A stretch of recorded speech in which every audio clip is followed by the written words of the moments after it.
अग्रानी बाबा की बात सुनते ही रोहित और मायरा पूरी तरह से चौंक गए। इसी को लेकर रोहित ने बाबा से पूछा, ये क्या कह रहे हैं आप बाबा?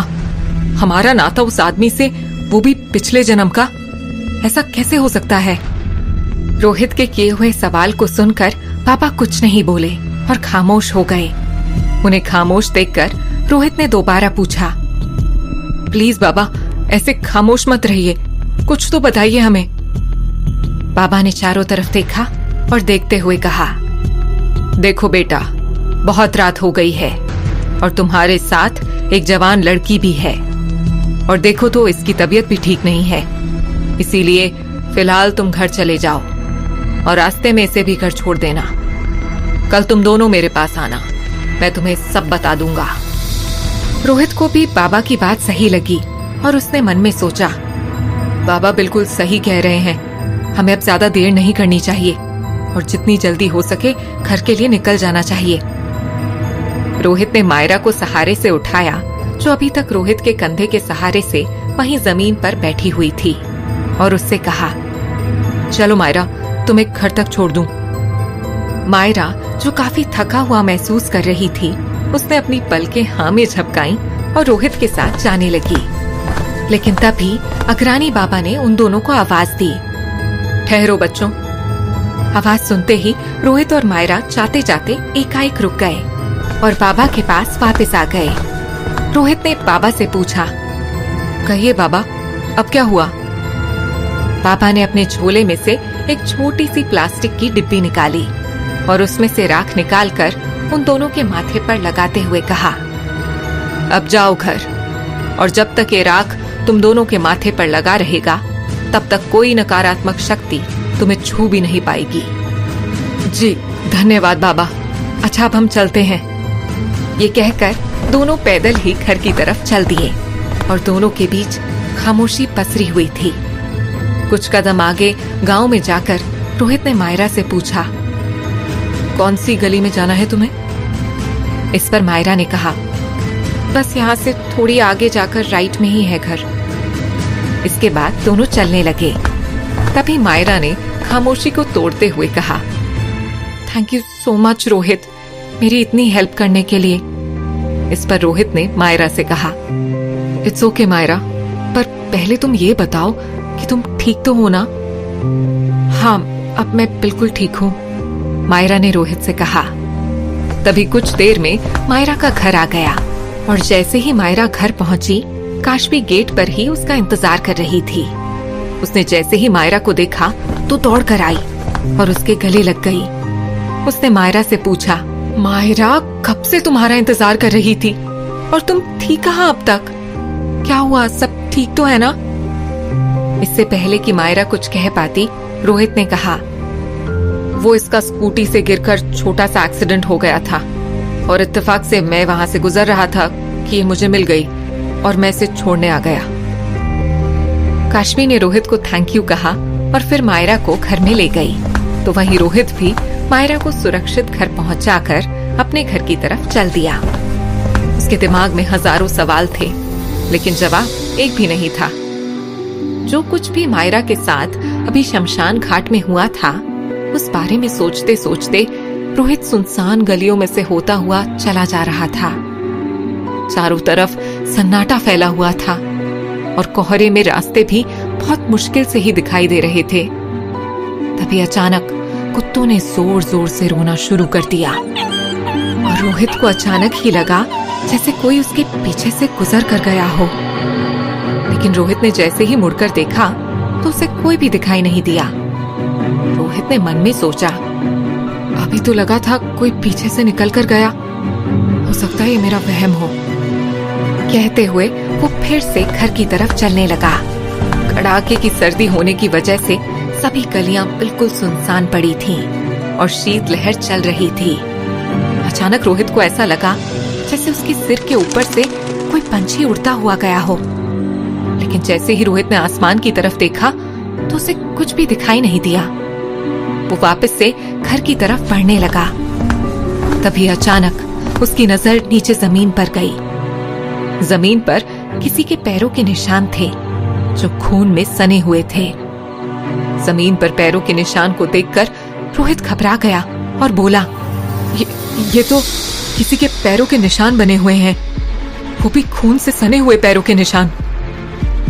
रोहित ने जैसे ही उन खून से सने हुए पैरों के निशानों को देखा तो एकाएक ही उसके दिल की धड़कनें तेज चलने लगी और भयंकर सर्दी में भी घबराहट की वजह से उसे पसीना आने लगा। वो तेजी से घर की तरफ दौड़ने लगा, लेकिन जिस रास्ते से होता हुआ वो घर जा रहा था, पूरे रास्ते में ही उस खून से सने हुए पैरों के निशान दिखाई दे रहे थे। कुछ ही पलों में वो घर पहुंच गया और दरवाजा खटखटाने लगा, लेकिन घर का दरवाजा आज पहले से ही खुला हुआ था और रोहित घबराया हुआ तेजी से अंदर आया और फिर उसने दरवाजा अंदर से बंद कर लिया। शुक्र है भगवान का कि ये पैरों के निशान घर के अंदर नहीं आए हैं, रोहित ने आंगन में चारों तरफ देखते हुए कहा। अभी रोहित आंगन में नजरें दौड़ा ही रहा था कि मिताली की आवाज उसके कानों में पड़ी।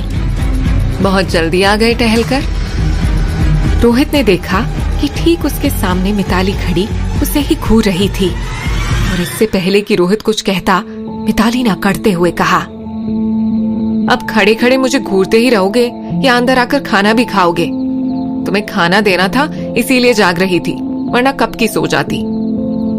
मिताली की बात पर रोहित ने कहा, वो सॉरी, थोड़ी देर हो गई। मिताली ने भी ज्यादा कुछ नहीं कहा और खाना परोस दिया। रोहित खाना खाते हुए सोचने लगा, अगर उन पैरों के निशान के बारे में मिताली को बताया तो वो बेकार ही डर जाएगी। नहीं, उसे मैं कुछ नहीं बता सकता। ये सोचते हुए रोहित ने खाना खाया और फिर मिताली और रोहित दोनों अपने कमरे में सोने के लिए चले गए। एक तरफ जहां बिस्तर पर लेटे रोहित के मन में कई सवाल चल रहे थे, तो वहीं दूसरी तरफ मायरा के मन को भी बहुत से सवालों ने घेरा हुआ था। उसके दिमाग में उसी भयानक आदमी का ख्याल रह रहकर आ रहा था। उसके कानों में अभी भी उसी आदमी की आवाज गूंज रही थी, जया तुम सिर्फ मेरी हो, मैं तुम्हें पाकर ही रहूंगा। मायरा ने घबराकर अपने कानों पर हाथ रख लिया और उसके हाथ रखते ही सारी आवाजें बंद हो गईं जो उसे भ्रम में सुनाई दे रही थीं। मायरा को काफी डर लगने लगा और उसने साथ ही सो रही काशवी को जोर से हिलाकर उठाते हुए कहा, उठो काशवी, उठो, मुझे तुमसे कुछ जरूरी बात करनी है। मायरा की आवाज सुन काशवी चौंक कर उठ गई और उसने मायरा से पूछा, क्या हुआ मायरा, इतनी घबराई हुई क्यों लग रही हो? तुम ठीक तो हो? इतने में मायरा ने काशवी से उल्टा पूछा, काशवी एक बात तो बताओ, क्या तुम ये भूत प्रेत और ये पिछले जन्म पर यकीन करती हो? काशवी को मायरा के किए हुए सवालों पर गुस्सा आ गया और उसने गुस्से में कहा, तुम्हें पता है अभी टाइम क्या हुआ है? रात के 12 बजे हैं। प्लीज खुद भी सो जाओ और मुझे भी सोने दो। ये कहकर काशवी ने सिर तक कंबल ओढ़ा और सो गई। मगर मायरा को कहाँ शांति मिलने वाली थी। उसने खुद से कहा, तुम तो मेरी बेस्ट फ्रेंड हो यार, कम से कम तुम तो मेरी बातें सुनो। यहाँ अपने घर से इतनी दूर तुम्हारे सिवा किससे अपने मन की बात करूं मैं? इसके बाद मायरा ने बहुत कोशिश की, लेकिन चाह कर भी उसे नींद नहीं आ रही थी और उसके दिमाग में दुशाना, विजय और जया ही चल रहे थे। एक तरफ मायरा बेचैन थी तो वहीं ठीक उसी वक्त एक लंबा चौड़ा जवान आदमी साइकिल से होता हुआ घर की तरफ जा रहा था और वो खुद से ही बड़बड़ाता हुआ बोला, आज तो कुछ ज्यादा ही देर हो गई शादी में, ऊपर से कड़ाके की सर्दी, बस अब जल्दी से घर पहुंच जाऊं। तभी उसकी नजर दूर सड़क के किनारे खड़ी हुई एक पतली दुबली लड़की पर गई, जिसने काले रंग की साड़ी पहनी हुई थी और उसका चेहरा उसके खुले बालों से ढका हुआ था। ये इतनी रात को भला कौन लड़की खड़ी है? जाकर देखता हूँ, क्या पता कोई जरूरतमंद हो। कहते हुए वो आदमी साइकिल लेकर उस लड़की के पास गया और पूछा, क्या हुआ, आप ठीक तो हैं? इतनी रात को बीच सड़क पर क्या कर रही हैं? उस लड़की ने अपने खुले हुए खूबसूरत बालों को जैसे ही अपने चेहरे से हटाया तो चांदनी रात की रोशनी में उसका चमकता हुआ चेहरा देखकर वो आदमी भौचक्का रह गया। तभी उस लड़की ने कहा, देखिए, मेरे पति ने मुझसे झगड़ा करके आधी रात को घर से निकाल दिया है और अब मैं अपने माँ बाप के घर जाना चाहती हूँ। तो क्या आप मुझे छोड़ देंगे? मेरा घर यहीं जंगल वाले रास्ते में है। वो आदमी जो पहले ही उसकी खूबसूरती के वश में आ चुका था, वो झट से मान गया और बोला, आओ बैठो मेरी साइकिल पर, मैं छोड़ देता हूँ आपको। वो लड़की झट से उसकी साइकिल पर बैठ गई और उस आदमी ने साइकिल चलाना शुरू कर दिया। साइकिल चलाता हुआ वो आदमी मन में सोचने लगा, आज तो मेरी साइकिल के भी भाग्य खुल गए, जो इतनी खूबसूरत बला मेरी साइकिल पर आकर बैठी है। यही सोचते हुए उसने अपनी साइकिल जंगल की तरफ मोड़ ली और जंगल में जाते ही अचानक से उसकी साइकिल की चेन उतर गई। इतने में वो लड़की साइकिल से उतर गई। इतने में उस आदमी की नजर लड़की पर गई। हल्की हल्की हवा चलने से उसकी साड़ी का पल्लू दूर तक लहरा रहा था और उसके खुले लंबे बाल कमर तक बिखरे हुए थे। साथ ही उसके उभार काफी अच्छे से दिखाई दे रहे थे। लड़की को इस तरह देख आदमी धीरे धीरे उस लड़की के करीब आने लगा और वो लड़की मन में सोचने लगी, आ तू भी आ उस चरण सिंह की तरह, आज तेरी भी मौत निश्चित है। आप वाकई बहुत खूबसूरत हैं, उस आदमी ने लड़की की तरफ देखकर कहा। अभी वो इतना ही कह पाया था कि उस लड़की ने उसकी बात बीच में ही काटते हुए अपने होठों को उस आदमी के होठों के बिल्कुल करीब लाते हुए कहा, तो फिर थोड़ा और पास आकर देखो मेरी खूबसूरती को। कहते हुए वो लड़की उस आदमी के और करीब चली गई। दोनों इस वक्त इतने करीब थे कि उनकी सांसें भी टकरा रही थीं और उस लड़की की सांसों की खुशबू से मदहोश होकर उस आदमी ने कहा, चाहता तो मैं भी हूँ मेरी जान, लेकिन डर लगता है क्योंकि तुम भी शादीशुदा हो और मैं भी। वो लड़की उस आदमी को पाने के लिए ऐसे तड़प रही थी जैसे पानी के बिना मछली तड़पती है। उसने उस आदमी के होठों पर झट से अपनी उंगली रखते हुए कहा, भूल जाओ आज की रात सब, बस सिर्फ मुझे याद रखो। मैं तुम्हें पाना चाहती हूँ आज की रात, क्या तुम मेरी ये तमन्ना पूरी करोगे? आदमी उसकी छुअन से मदहोश हुए जा रहा था और अब जब उससे खुद पर कंट्रोल नहीं हुआ तो उसने एक ही पल में उस लड़की को खींचकर एक पेड़ के तने से सटाकर खड़ा कर दिया और फिर उसे सिर से पांव तक बेतहाशा चूमने लगा। उस लड़की की सिसकियों की आवाज चारों तरफ गूंजने लगी, जिससे वो आदमी और भी ज्यादा मदहोश होने लगा। चूमते चूमते उस आदमी ने उसे अपनी बाहों में उठाया और वहीं पास ही रखे हुए एक फूस के ढेर पर लिटाकर पूरे जोश के साथ चूमने लगा। आज की रात तुम्हें हमेशा याद रहेगी, लड़की ने कहा। उसकी इस बात पर उस आदमी ने उसे चूमते हुए कहा, हाँ वाकई आज की यह हंसी रात तुम्हारे साथ और भी ज्यादा हंसी हो गई है। कहते कहते उस आदमी ने लड़की को निर्वस्त्र कर दिया और उसके हर अंग को चूमने लगा। तभी उस लड़की ने उस आदमी को पलटकर नीचे किया और खुद ऊपर आकर उसे चूमते हुए उससे ऐसे लिपटने लगी जैसे कोई नागिन चंदन के पेड़ से लिपट रही हो। दोनों की सिसकियों की आवाज चारों तरफ गूंज रही थी और दोनों एक दूसरे में पूरी तरह खो चुके थे।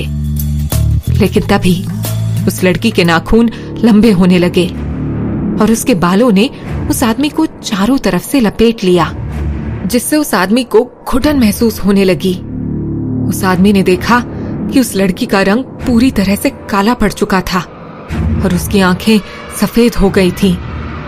उस आदमी ने कहा, कौन हो तुम और ये तुम्हारा शरीर बर्फ की तरह ठंडा क्यों हो गया अचानक? लेकिन उस लड़की ने कोई जवाब नहीं दिया और अभी भी उससे लिपटकर चूमने की पूरी कोशिश कर रही थी। वो आदमी उससे खुद को आजाद करवाना चाहता था, लेकिन चाह कर भी नहीं करवा पा रहा था। उसने गिड़गिड़ाते हुए कहा, छोड़ दो मुझे, मैंने तुम्हारा क्या बिगाड़ा है जो मेरे पीछे पड़ी हो, छोड़ दो। लेकिन वो लड़की जोर जोर से हंसने लगी और उसकी हंसी की आवाज ने पूरे जंगल को दहला दिया। तो वहीं उसी जंगल में से अत्यंत बेचैन सा होकर गुजर रहा था कि तभी उसे किसी की हंसने की आवाज आई और वो वहीं रुककर सोचने लगा, इतनी रात को इस जंगल में किसके हंसने की आवाज थी ये भला? मुझे चलकर देखना चाहिए। ये सोचकर अत्यंत उसी दिशा में चल दिया जिस दिशा से आवाज आई थी। इधर दूसरी तरफ लड़की का रूप बेहद भयानक हो चुका था और इससे पहले कि वो आदमी भागने की कोशिश करता, उस लड़की ने अपने लंबे नाखून उसकी छाती के आर पार करना चाहा। लेकिन इतने में वो आदमी फिर से चिल्लाया, बचाओ, मुझे कोई बचाओ इससे। अत्यंत ने दोबारा जैसे ही उस आदमी की चीख सुनी, वो पहले से भी ज्यादा तेजी से उस दिशा में चलने लगा और कुछ ही पलों में वहां पहुंच गया जहां पर वो लड़की उस आदमी के साथ थी। अत्यंत ने जैसे ही उस लड़की को देखा तो देखते ही मुस्कुराने लगा और कहा, अच्छा तो तू है, आखिर तू मुझे मिल ही गई, अब नहीं बच सकेगी तू। ये कहते हुए अत्यंत के चेहरे पर एक रहस्यमयी मुस्कान दौड़ गई।